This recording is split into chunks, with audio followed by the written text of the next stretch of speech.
'tis the season to get out there and do some home buying. At least that's what realtors are hoping to see.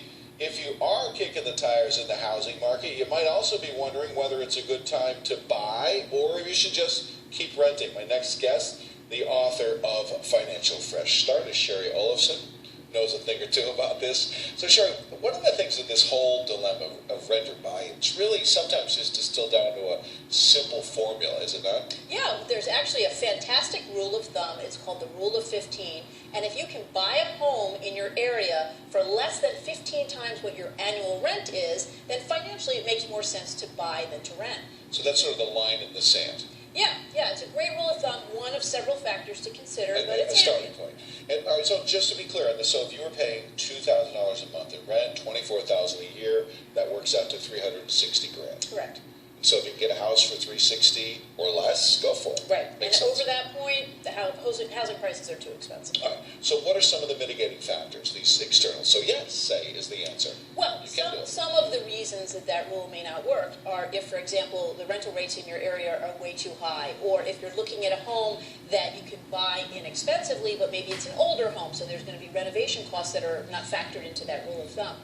And ultimately into your cost of owning the property. Absolutely. That's what it boils down to, is which is more financially feasible. And so there are many other variables. What are some of the other things that you need to look at in terms of just making it work as a owner versus a tenant? Right. Well, number one, and this is where a lot of folks ran into trouble during the bubble, is affordability. So the rule of thumb there is you shouldn't be spending more than about 2.5 or 3 times your annual income for your housing.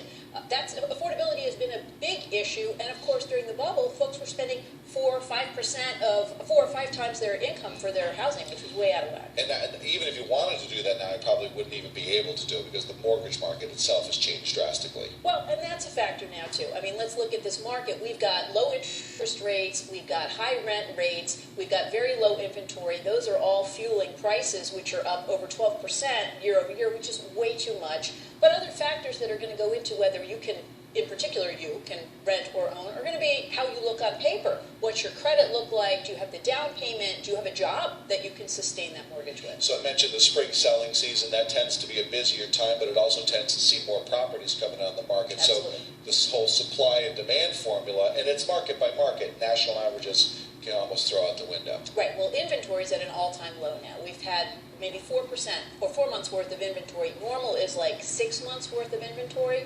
We had about a 25% decrease in inventory since this time last year, which is huge. So again, that's what's driving those prices up. But low inventory tends to be good for sellers, does it not? It can be, but one of the reasons that we're seeing such low inventory is a lot of sellers are actually sitting on the fence until they feel their market has recovered, because we still have factors in some markets like foreclosures. New York, for example, foreclosures are up. Florida foreclosures are up by 28%, even though across the country they're down.